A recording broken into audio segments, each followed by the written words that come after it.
Olá, seja muito bem-vindo, bem-vinda ao Visão Parlamentar. A ideia aqui é a gente mostrar o que pensam e também o que fazem os deputados estaduais mineiros. Nosso convidado é o deputado Enis Cândido, do PP, Partido Progressistas. Vamos falar da Frente Parlamentar pela duplicação da BR-381, conhecida como Rodovia da Morte, infelizmente. O deputado, que é enfermeiro de formação, vai nos falar das condições de trabalho da categoria e dos entraves para o pagamento do piso nacional. Vamos falar ainda do projeto de lei para a instalação do botão do pânico nas escolas e da importância de finalizar as obras em hospitais regionais.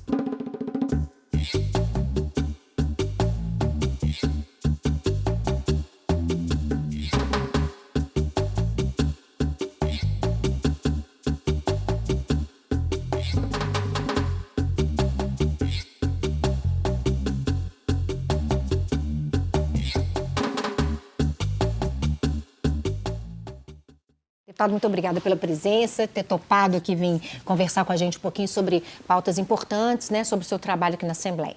Eu agradeço. É um prazer. Eu queria começar falando da BR-381, deputado. O senhor está à frente da Frente Parlamentar em defesa da duplicação da BR-381. É uma BR que já trouxe muitas mortes. Eu queria que o senhor pudesse explicar para a gente quais os trechos mais complicados e onde estão esses locais onde há mesmo a necessidade de intervenção imediata. Então, primeiramente, muito obrigado por a gente estar aqui, abrindo esse espaço aqui no Visão Parlamentar. É importante para quem nos assiste, mas é importante também para o parlamentar estar podendo trazer aqui o seu trabalho do dia a dia aqui dentro do parlamento e dentro da sua base. Eu sou de Governador Valadares, então a duplicação lá de trás, quando nasceu a sementinha, BH Valadares. Só que ela vem se arrastando ao longo dos anos e não sai, assim, de fato, ela saiu do papel, foi licitado, foi, mas nunca consegue se terminar trechos amplos que dá a condição que esse trânsito aí dessa BR, ele melhore. Há alguns pontos já, eu acho que o maior ponto é de 32 quilômetros já duplicados, mas com já problemas com buracos e falta de estrutura dentro dessa duplicação, de alguns trechos, mas mais do que isso, é alguns trechos que nem iniciaram e a gente fica na insegurança se vai fazer concessão, se vai relicitar. E a última notícia que nós temos é que o nosso ex-governador, professor Anastasia, é o relator agora lá no Tribunal de Contas da União desse projeto para definir se vai fazer concessão, se vai licitar. O que a gente precisa é efetividade. Fui questionado muito por que Frente Parlamentar da 381 no governo do Estado se trata de algo federal. Nós temos uma bancada com mais de 50 deputados federais que também estão lutando, principalmente aqueles da minha região, para que isso ocorra lá em Brasília e efetivamente venha até a ponta aqui com essa execução. Quando eu pensei, vou criar a frente, é para dar mais força aos deputados da bancada mineira lá em Brasília, mas mais do que isso, é trazer a realidade da ponta, porque eu sou morador daquela região, afetado pela não duplicação e sabendo da realidade, principalmente do escoamento da produção, do que pode crescer o leste e o Vale do Aço e a falta da duplicação que traz. As empresas reconhecem e dizem os prejuízos que elas têm em função do não escoamento da produção de forma adequada? Hoje, empresas grandes, multinacionais, empresas que podem investir lá há um pouco menos de 2 anos, há quase 2 anos, a região de Valadares e mais 80 municípios foram incluídas na área da Sudene, ou seja, questão fiscal, questão de crédito via Banco do Nordeste, tá um novo panorama naquela região. Mas o empresário fala, beleza, eu tenho uma condição de financiamento, de imposto, mas eu vou produzir lá naquela região e como que eu vou trazer e vou escoar a minha produção? Nós temos a linha férrea, que precisa ser melhorada também, mas o empresário fica inseguro de produzir ali e não conseguir escoar, porque hoje você sai de Governador Valadares, você não tem previsão de chegar em Belo Horizonte. É um trecho de quantas horas e quanto tempo que é feito hoje por causa desses Eu vou fazer 40 condições? anos esse ano, eu já fiz esse trecho em 4 horas e meia. Hoje você não faz por menos de 6 horas e meia, 7 horas, se não houver acidente. que é o mais comum. Você não passa 100 quilômetros. Daqui a Valadares dá 325 quilômetros. Não, dá para fazer em 3 horas e meia, né? Dá. Se tiver duplicado, dá. Mas você não consegue fazer 100 quilômetros sem ver um acidente. E dentro desses acidentes graves, com mortes, tanto que apelidaram a rodovia como rodovia da morte. É um apelido horroroso, né, inclusive. É uma novela, né? Eu perdi meu pai na 381. Jura, meu pai morreu em 1985, não se falava nem ainda em duplicação, morreu em acidente de trânsito na BR-381. Então eu tinha 2 anos de idade e um acidente ali perto de Patinga. Ele saiu de Valadares em direção. Então eu tenho uma experiência dentro de casa. Nós não estamos falando aqui, na visão parlamentar, que uma duplicação resolve o problema de acidente, mas ela minimiza. Ela diminui drasticamente o índice do acidente, mas mais do que isso, um setor produtivo podendo produzir e escoar sua produção, que é o mais importante. Aí isso gera emprego, isso gera uma cascata na produção, que é bom para o Estado e bom para aquela região também. Tá, boa sorte, deputado, nessa sua batalha aí pela duplicação da 381. Eu queria que o senhor falasse um pouquinho sobre a questão dos hospitais regionais. O senhor tem uma bandeira que é a finalização de obras do Hospital Regional de Governador Valadares, que atende toda a região. Em que pé que está a finalização das obras? O governador Zema já sinalizou que é possível finalizar, tem que comprar equipamento, em que pé que está isso? Então, é uma dinâmica e uma pergunta muito boa, porque é uma dinâmica complexa, de alta complexidade até. E nós estamos falando, você falou de Valadares aí, porque ainda não voltou às obras, mas nós temos ali muito próximo a região de Teoflotone, que já voltou às obras. O governador conseguiu startar o retorno de 90% dos hospitais e, infelizmente, logo de governador Valadares ainda não voltou. Ao entrar político do segundo colocado da licitação, que judicializou o primeiro colocado em detrimento a algo dentro daquele processo, e isso nós precisamos de um despacho judicial agora para ou libera o primeiro colocado a retomar as obras ou cancela a licitação para refazê-la, a de governador Valadares. Em Teoflotone já retornou às obras, eu visitei lá junto ao governador Zema, há várias frentes de trabalho dentro da obra do Hospital Regional. Nós estamos falando aí de mais de 400 leitos na região do Vale do Jequitinhonha. Esses pacientes hoje eles vêm até governador Valadares. Os que não vêm para Belo Horizonte ainda, tem que pegar ainda BR-381 para fazer tratamento aqui. Isso, juntando os dois hospitais, nós vamos ter quase 700 leitos na rede hospitalar da região leste e Vale do Jequitinhonha. Você conseguir colocar 400 leitos dentro da região do Jequitinhonha, traz uma segurança para todo aquele entorno ali de Teoflotone, que é a sede da macro-região ali, para parar de esse paciente ser transferido para outras regionais, ou para o nível central, como você falou aqui em Belo Horizonte, e traz uma segurança do paciente chegar em menos tempo para um hospital que vai ter condição de ser atendido em pacientes mais graves. Valadares hoje tem um hospital, ele é municipal, mas faz papel de regional, são 300 leitos, e o hospital de Valadares vai ser um pouco mais de 200 leitos, e eu creio que nos próximos meses aqui, bem breve, esse entrave jurídico ele vai ser superado e retoma as obras. O compromisso do governador conosco é que ele termina as obras dos hospitais regionais dentro desse segundo mandato, né, dessa reeleição dele. Mais do que preocupar com a retomada da obra e o término dela, é o que nos dá tranquilidade que o doutor Fábio Bacherete tem feito, junto com a sua equipe técnica, paralelo à obra, é se organizar para os equipamentos dos hospitais, o perfil daquele hospital, porque não adianta você abrir uma porta, ser outro hospital geral, onde já existe hospital geral. Ou seja, os hospitais regionais vai ter uma modalidade, vai ter uma função dentro de uma política de rede de saúde. Então, paralelo à obra, a Secretaria de Estado da Saúde está até de parabéns.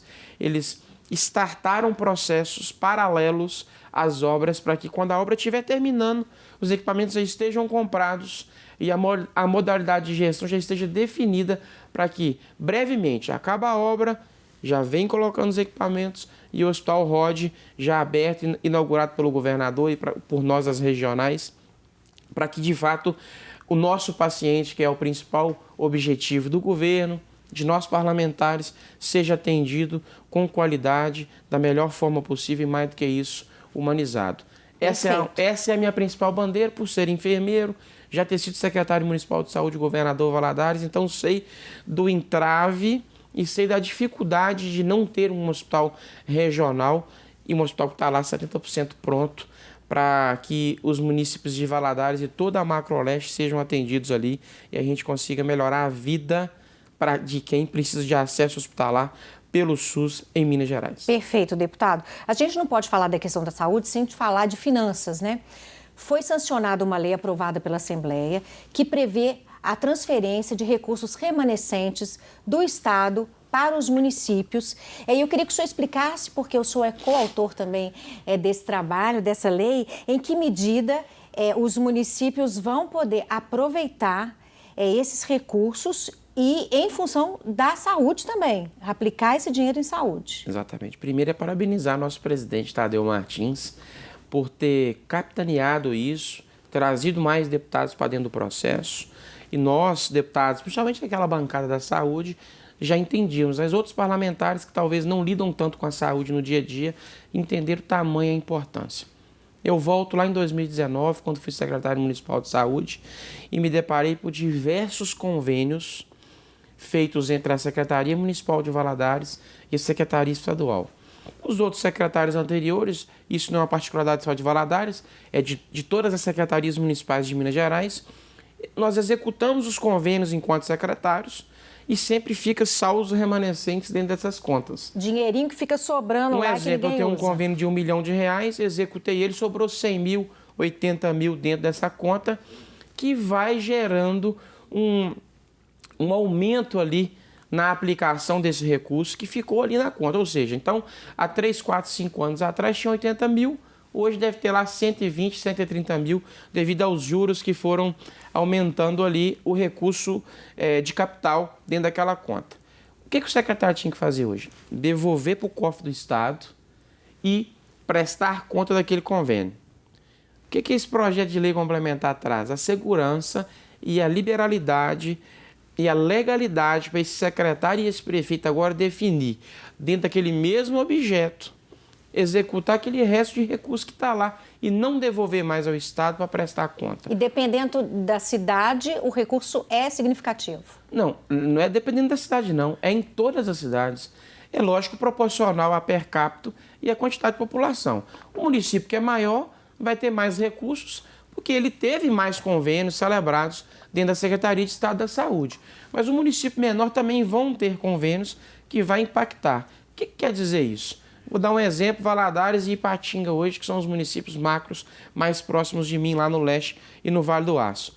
Os dois devem ter na ordem aí de 10 a 12 milhões, se somados todos. Aí eu te falo, eu sou secretário, sancionaram a lei em Belo Horizonte ontem lá na MM, tratando de quê? De um assunto que agora eu posso usar o recurso. Se o convênio for de carro, eu posso comprar mais carro para ser usado no transporte de paciente, no paciente de hemodiálise. Se é de equipamento hospitalar, eu vou comprar mais equipamentos dentro daquela mesma modalidade. Ou seja, eu vou poder transpor o recurso ou transferi-lo de forma dentro da execução de serviços da saúde. Isso tem que ficar claro. E eu gravei um vídeo no dia da primeira votação em plenário, nas minhas redes, e expliquei.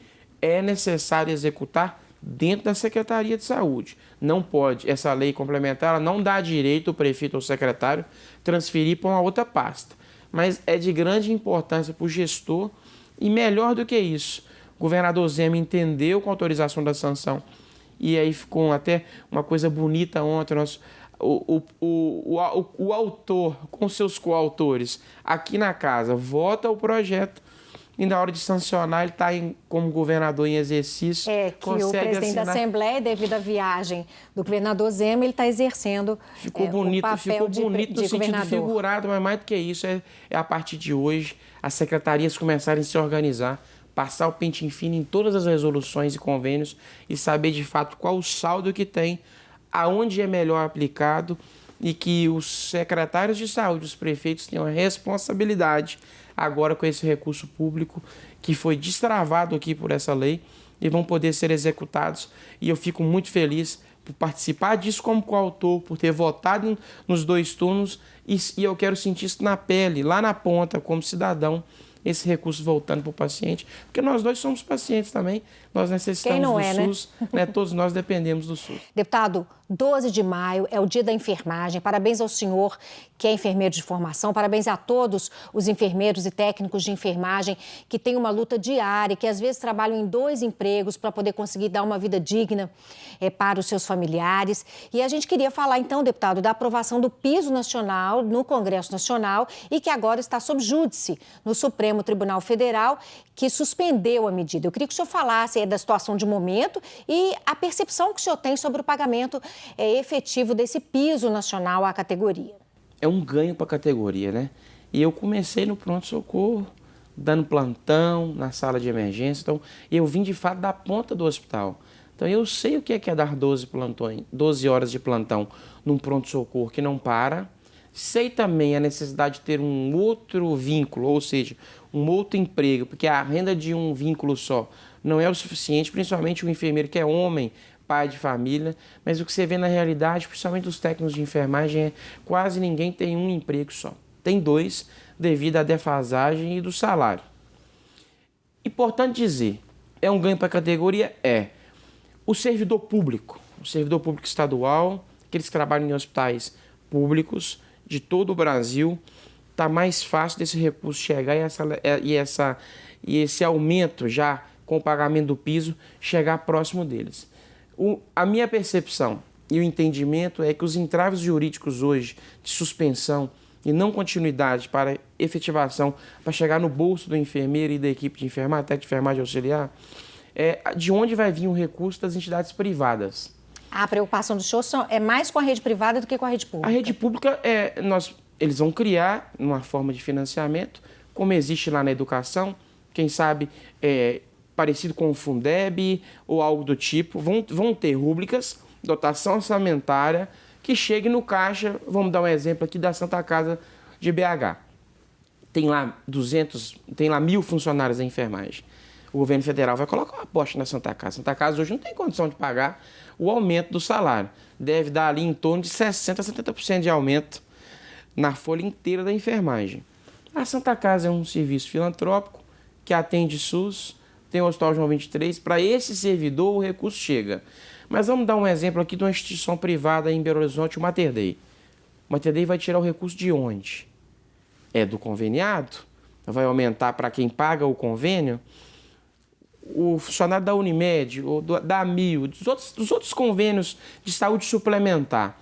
Então, há de se preocupar com isso também, porque é muito bonito falar que nós vamos receber o piso, e eu luto, estou a favor desse piso, isso tem que ficar claro aqui hoje, mas com muita responsabilidade. A instituição privada ela precisa de entender como que ela vai pagar isso. Sem sobrecarregar os já tão sobrecarregados pagadores de plano de saúde. Exatamente. Né? Então, vai tirar do contribuinte ou vai ter um recurso que vai abranger a todos? Vai ter algum desconto em algum imposto para que sobre isso? Então, o entrave hoje em Brasília brigou-se, voltou-se, aprovou-se, mas esqueceu que só não tinha enfermagem no serviço público. Tinha enfermagem também do serviço suplementar, que há uma isonomia, nós sabemos disso, isso é lei. Então, o do João 23 e da saúde suplementar, ele precisa de receber a mesma coisa, porque é piso e é lei. Agora, como que o recurso vai chegar em cada uma das instituições, precisa ser definido isso com bastante responsabilidade. Mas eu creio que é necessário, principalmente pós-pandemia, a enfermagem sai com um outro cenário e uma outra forma de ser vista pós-pandemia.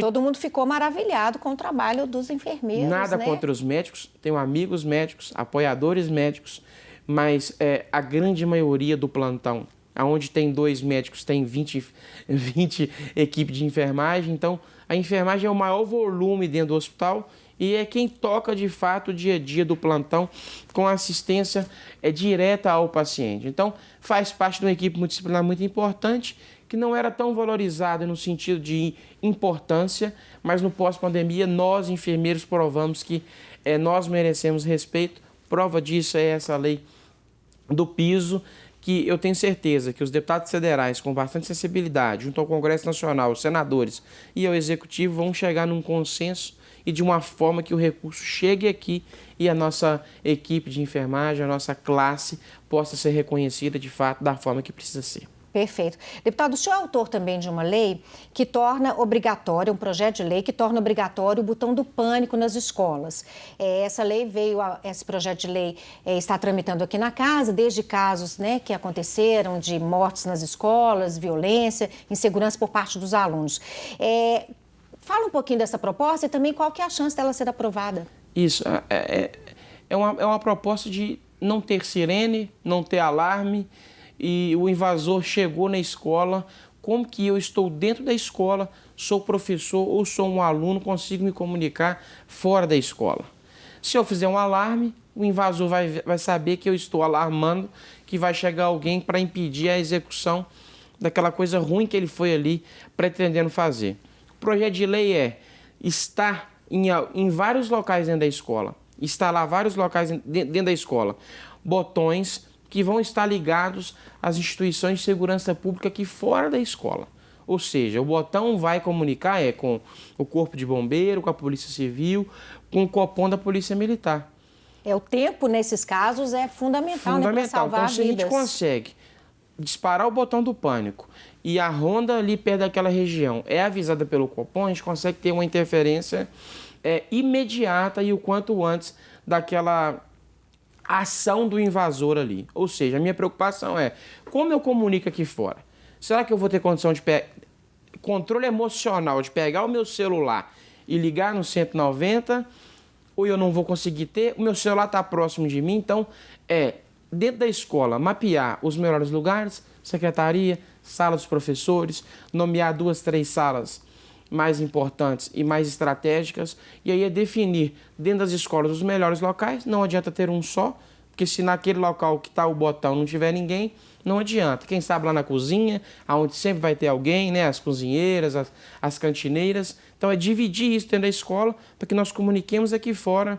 É uma das ações, mas aí depois dessa ação de projeto de lei, nós estamos vendo outras ações feitas pela própria Polícia Militar, a própria Polícia Civil, o Executivo também está preocupado com isso. Já é um problema de saúde pública, na minha opinião, que precisa ser visto nas minúcias, com bastante preocupação e que nós possamos resolver isso o quanto antes. Não dá mais só para ficar como um projeto de lei, não dá mais para não ter ações efetivas que de fato cheguem na ponta e guarde as nossas crianças. Eu sou pai de 3 filhos e também estou preocupado com os meus lá na escola onde eles estudam. Então, lá na escola onde eles estudam, uma escola privada, já colocaram detector de metal, já tem vigilante armado na frente da escola. Mas e nas escolas públicas, que são de responsabilidade de nós, né, que somos aqui os homens que fazem e as mulheres que fazem as leis e do governo, que é o executivo, que executa as leis, que sanciona e executa as leis. O que é que nós, os 77 deputados, junto ao governo, possamos fazer para que, de fato, os nossos alunos possam estar protegidos? Obrigada, deputado. Como mãe, eu lhe agradeço.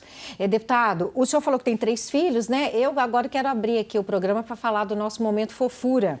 A gente tem umas imagens aqui que eu acho que o senhor vai gostar de ver. É do seu pequenininho, o menor, o caçula? Esse é o caçula. Como que ele chama? João Cândido. João Cândido. O João Cândido veio passear e participar aqui do trabalho do pai dele, veio conhecer todo mundo e de terninho. Deputado, qual que é a importância, assim, qual que é a ideia do senhor de ter trazido ele aqui para ele também se familiarizar com a política? É preciso falar disso com as crianças também, né? Tanto a minha esposa quanto os 3 participaram muito da campanha. Então, ele me vê saindo de Valadares, às vezes sempre de terno para vir trabalhar. Bonitinho já esteve demais. Alguns dias aqui, porque a gente mora lá em Valadares, e eu fico aqui só os dias obrigatórios aqui na casa. E ele sempre falava, pai, eu quero trabalhar com o senhor um dia. Aí esse dia nós tínhamos um compromisso em Belo Horizonte, falei, você vai hoje. Aí a minha esposa separou a roupa, ele falou, pai, mas eles não vão me deixar entrar lá se não for de terno, não. Que figurinha. Aí ela colocou só o blazer. Aí ele falou, não, tem que ser blazer com gravata, mãe. Ah, sua gravata. Aí ele falou assim, aí a minha gravata ficou muito grande, só sei que a Mariana teve que ir comprar uma gravata do tamanho dele. Nós achamos a gravata e ele se incorporou, o deputado mesmo aqui, coloquei até meu broche nele, no blazer que ele comprou. E aí o presidente foi muito cordial com ele, levei ele lá na sala da presidência, todos os colegas, e ele falou que quando crescer vai querer me substituir. Então, já pensou? Vamos ver o que Deus quer pra gente aí daqui. Tem muitos. O próprio presidente Tadeu é filho de um ex-parlamentar. Tem muitos aqui na casa que são, né? É uma coisa muito interessante. Ele está com 5 anos, ainda tem uma história longa para ver o trabalho do pai ainda. Se porventura lá na frente Deus permitir isso, quem sabe eu vou ficar muito satisfeito. Se Deus quiser. Deputado, muito obrigada por ter participado aqui do programa, compartilhado a sua experiência, né, as suas vontades, né, as suas prioridades aqui no Parlamento. Obrigada. E eu que agradeço a todos vocês que nos ouviram, nos assistiram também. Obrigada. Eu conversei então com o deputado Enes Cândido do PP. Nós falamos sobre a frente parlamentar pela duplicação da BR-381, infelizmente conhecida como Rodovia da Morte.